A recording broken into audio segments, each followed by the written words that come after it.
Okay, and once again, here we go. Am I getting it? This is me. I think this is me. We'll see how it goes. This is a video.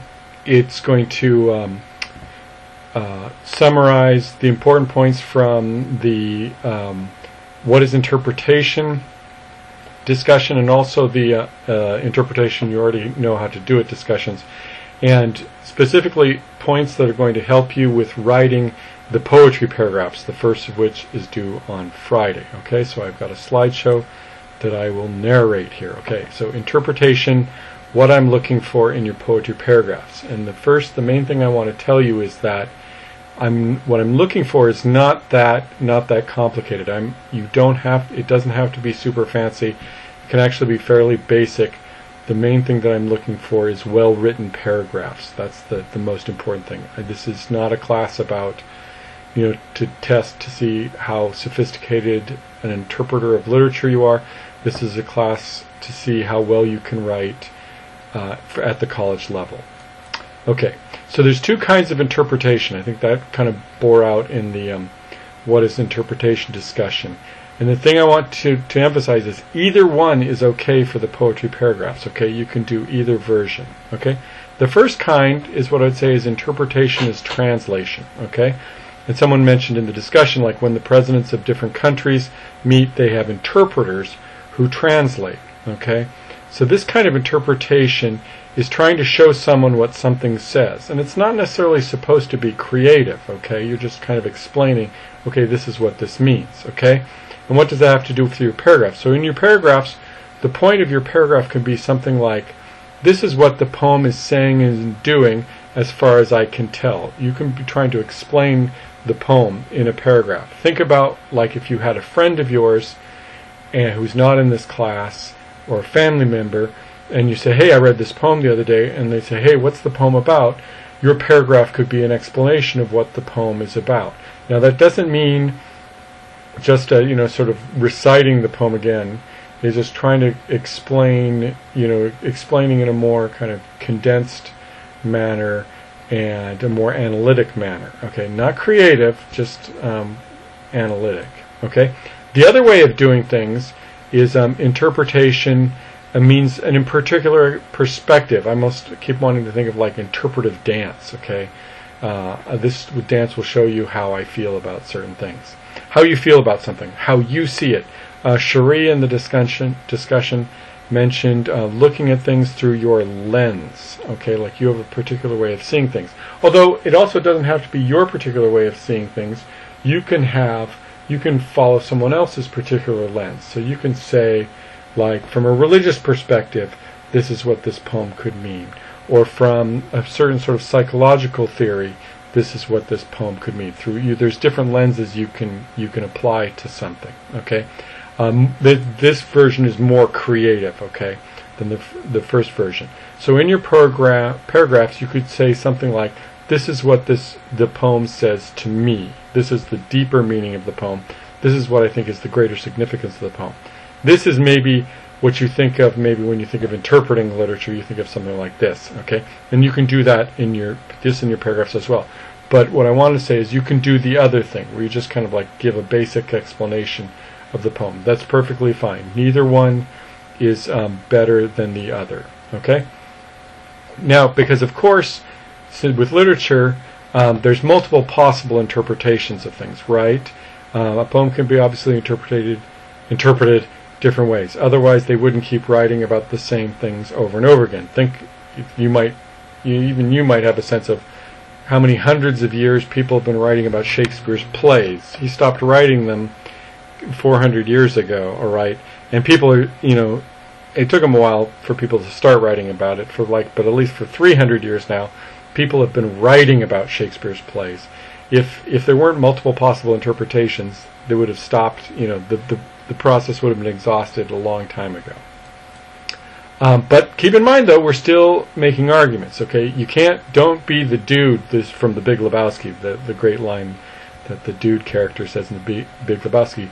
Yeah, well, that's just like your opinion, man. Okay, so this isn't just a matter of like, well, you have your opinion, I have my opinion. Who cares that they're different? Okay, you have to have reasons for what you're saying. That's the first thing. You're still making an argument. You have to have reasons for what you're saying. But what you're also trying to do is you're trying to persuade someone to see it your way. You're not just saying, well, this is just my opinion. You're trying to say to them, but this is, I think, a really good way of looking at it. You should look at it this way too. Or, and here's something else I think is another way you can do it. You don't have to sort of change someone's mind and to get them to think exactly like you do. But what you can do is you can get them to see how it's possible that someone could see it your way. You could say that your way of looking at things isn't necessarily the only way, isn't necessarily the way everyone should look at it, but it's a valid way. It's a valid reason for. It's not just a matter of my personal opinion. This is a valid, reason other people could look at it like this as well. And so you could be making a case like that. Okay? Not just, and this is another thing to keep in mind though, not just any interpretation goes. You can't say like My Last Duchess is the story of the Martian invasion of Earth. Okay? And that's not, there's not enough, there's nothing in the poem, as far as I can tell, other than a sense of dread and homicide, to make it anything like the Martian invasion of Earth. I don't know if the Martians have homicide on their mind when they invade, but quite often in stories they do. Okay, so not just any interpretation goes. Don't forget we're making arguments, so you have to match claim plus evidence. Now, again, we're not doing mathematics, we're not doing logical proofs, so this is not just a slam dunk, proof that this is exactly what the poem means. But that still doesn't mean but even though it's not absolute anything we're saying, we can still balance the strength of the claim with the strength of the evidence. So you're saying you're making a possible interpretation. It isn't an absolute unassailable interpretation, but it's still an interpretation. There's still a claim there that you can make an argument for with sort of humility, and keeping it provisional. So how do you do this interpretation then? So some things to keep in mind. You read the details, you look at the details, and you infer from the words, from the situation.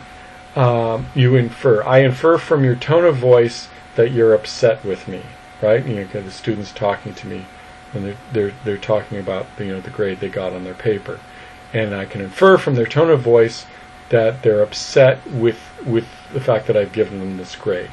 Okay, all those interpretation, you already know how to do it, discussions were matters of inference. Okay, you had a limited amount of information, but it turns out there was some things you could say about the situation, and I think you guys did a great job on those discussions, just working off that limited amount of information. Okay, so and I like this. So one of how you tell whether you've made a good interpretation or not is how well it fits the text and how much of the text it fits. And I'm sort of taking this off from something Amanda said. Amanda replied to Trish's post in the Western Wind discussion, and she said this, and I thought that was perfect. I can see exactly how it can fit the text. She said it can fit the text. She had grammatical English. I mistyped it. Sorry about that. I can see how it fits the text. It can fit the text. And that's what you're looking for in your interpretation, is an interpretation that does a good fit of as much of the text as you can. All right?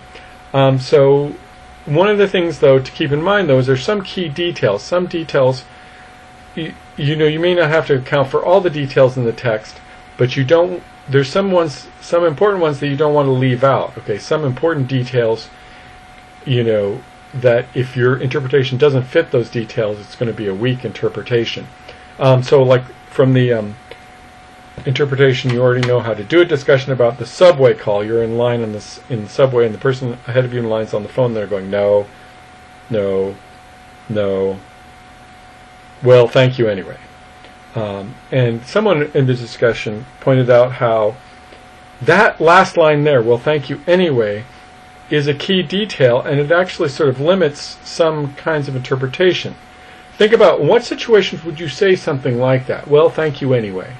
It's usually when you have asked for something, you've asked someone, would you, you're making a sales pitch, and you're trying to talk someone into something, and they turn you down, okay, and you say, well, thank you, thank you for your time anyway, okay. And so I think that last line there tells you whatever is going on in the conversation. I think that last line is a sign that there was the person in line who initiated the call. Okay, just think, if sometimes someone called you, would you ever say at the end of a conversation when someone called you, would you ever say, well, thank you anyway? No, it's usually when you're asking someone for something, which usually means you're the one that initiated the call. So that line would be a key detail in that example. So, for example, on the other example, the Boston Evening Transcript, and there's certain discussion about who is this speaker. And an obvious possible answer here would be, well, it's a paper boy. He's got a newspaper. He's bringing the newspaper to a house. Wouldn't he be a paper boy? But I think there's some details in the poem that work against it. The speaker, I misspelled again. Sorry about that. It's not a sepulcher. It's a speaker. The speaker is bringing the paper to Aunt Harriet, he says. Or is it Cousin Harriet? Oh, I'm not remembering it. Oh, that's bad. I don't remember the poem. I used to have it memorized at one point. And he says, here's the Boston Evening Transcript. Well, whoever it is, if it's the aunt or it's its cousin, they're obviously members of the same family. Okay, so even if the speaker is a paper boy, they're not delivering it to just a customer, they're delivering it to someone in their family. Okay, which is not very... Why would it have to be a paper boy then if it was delivering it to someone in their family? But there's another detail in the poem, and this is, if you don't catch this, this is not the end of the world, because you guys aren't literature students, but there's the reference to La Rochefoucauld, like looking down the end of the street and seeing La Rochefoucauld at the end of the street. And Bao Hu looked up who La Rochefoucauld was, which I thought was very cool, and had a good sort of the quotation that he was a 18th century, 17th century French writer of witty sayings, witty and wise sayings. Okay, so that brings up the question is like, would a paper boy know who La Rochefoucauld was? I think the answer is no. In fact, a college-educated person would know who La Rochefoucauld was. So whoever the speaker is, it's someone who's highly educated in order to be able to make references like that. Okay, so that would be another example of key details. All right, and then another possible detail is historical context. And Daniel said something I thought was really good in the Western Wind discussion. There's the possibility that the mention of Christ there. What exactly is meant by the mention of Christ?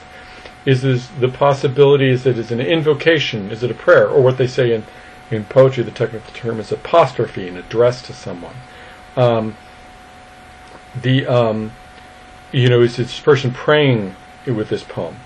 And that's one possibility. However, quite often when the term, the word Christ gets used in situations, especially a situation of duress, right? Notice this person is uncomfortable, they're unhappy with where they're at, and they want to be somewhere else. Okay, I don't know if they're uncomfortable. They're dissatisfied with where they are. Someone mentioned the possibility of this person is a fisherman. I heard a professor type told me that this person's probably a soldier out on the frontier. Okay, so the possibility of like hard men in hard situations, and in those situations today, quite often when that word is used, it's used as an exclamation, even a curse. It's like dang, it's something like that.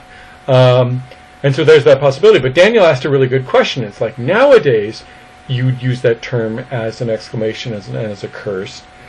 Did they do it back then? Okay. Now, I think the answer is no. I'm not an expert on this, and this is something we'll get into, is we shouldn't say things on our papers that we kind of have a guess at, and we don't have backup on it. I'm not an expert on this, but my feeling is that chances are, I believe fairly strongly, that people did curse like that back then. But unless you have evidence, like a secondary source to back you up with something like that, you want to be careful on how you make claims like that. Okay? So at the end of this then, keep in mind, the one thing I want you to know is there's two kinds of interpretation you can do in these poetry paragraphs. One, you can be creative. You can do something